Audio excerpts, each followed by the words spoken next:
So leadership is the ability to tell a story about the future that aligns with the mission and the vision of the organization and the purpose why every employee signed up with it.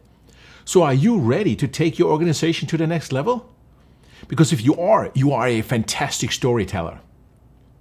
But if you are hiding in the IT outhouse and you're all operations, that means provisioning desktops, racking and stacking infrastructure stuff, or going through a product backlog, a project plan constantly, and you're basically somewhat micromanaging your team and participating in all of these big meetings you have every week, and this is your activity, then you are going to fail because you're going to miss to speak the language of business, the language of healthcare business, that is.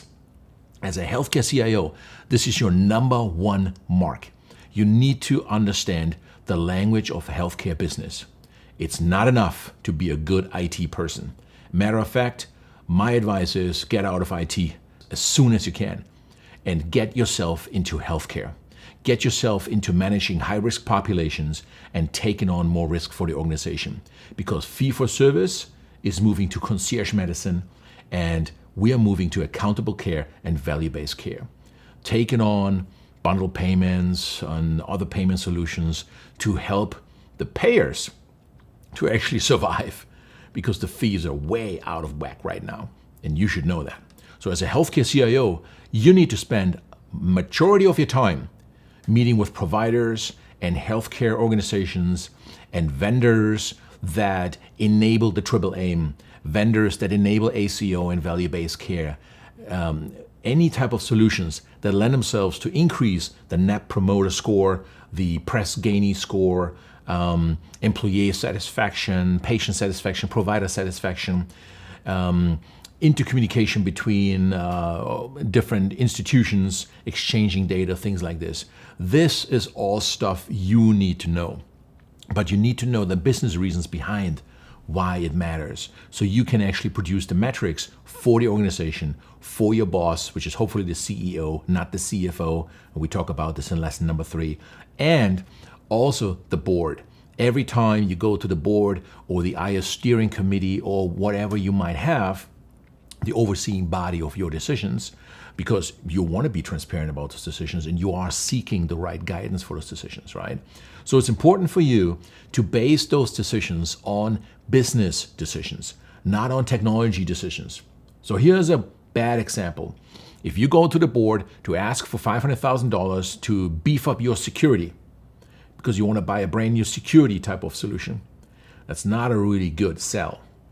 Instead, if you need to beef up your security, talk about interoperability and the information exchange between organizations, or why it is important to store the information for more than 7 years, 9 years, whatever your retention policies are, because you want to assess the population over the time span, over the horizon of multi-years, so you can have population analytics and statistics that can help the organization to take on higher risk populations thereafter.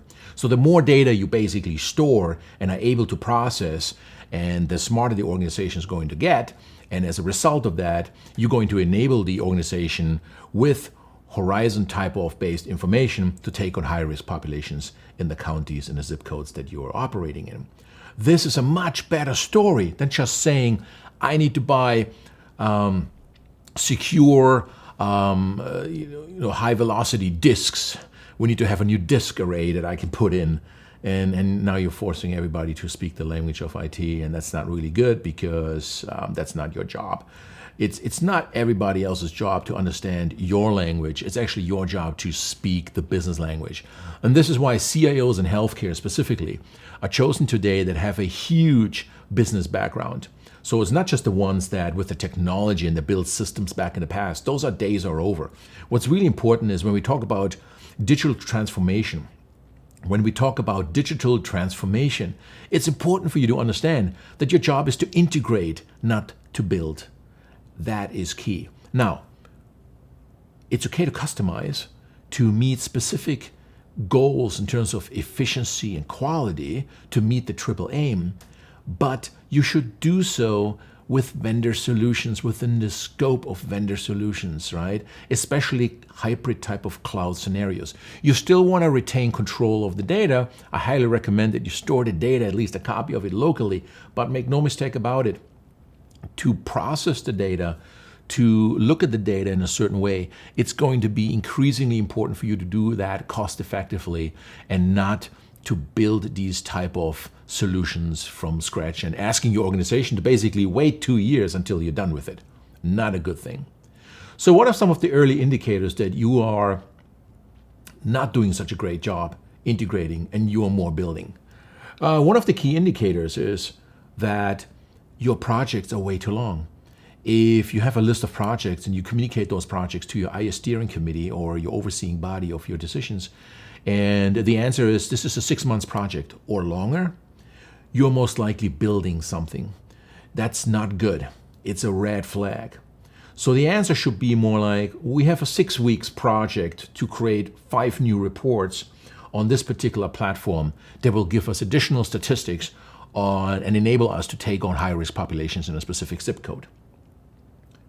That's a 6 weeks project.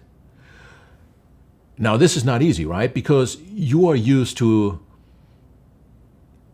you basically trained your organization to give you 6 months or more estimates for everything you ask them to do. You need to change your organization. And this is what a transformational leader does.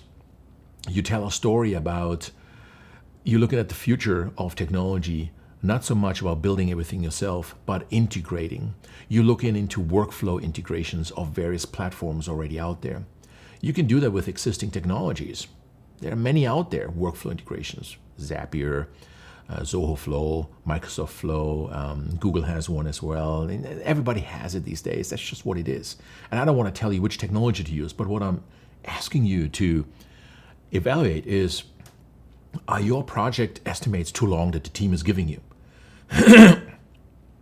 If they are, I challenge you to push back to your team by telling a story. Tell the story of providers are here every day. They're saving lives every day. The more days they wait for us to deliver solutions to take on those high-risk patients and actually save their lives, the less successful these providers will be to save those lives. So we need to speed it up. So we can't come up with estimates anymore that's 3 months, 6 months, 9 months, or even a year. We need to count in weeks. Now, how do we do that? How can we deliver solutions that take only weeks to implement versus months? And the answer is integration, interoperability, asking the vendors to help you. So your team has more time spending on the floor with the providers and the healthcare organization, with the healthcare organization. This is really critical. And a lot of new healthcare CIOs don't understand that. They come from a different space, potentially, different domain, whether it's manufacturing or education, wherever they come from, and which is okay. You can come from anywhere. But you need to understand that times have changed, and for you to basically ask the organization to sit tight, to give you a few $1 million to run your IT budget, your IT operations, and then sit tight for new stuff for 6 months or even longer, that's no longer acceptable. And again, as a CIO, you're telling the story to your organization, because if it takes 6 months for us to help the doctors, the providers to save lives, we are losing lives. And that's not good. So challenge your organization to think differently.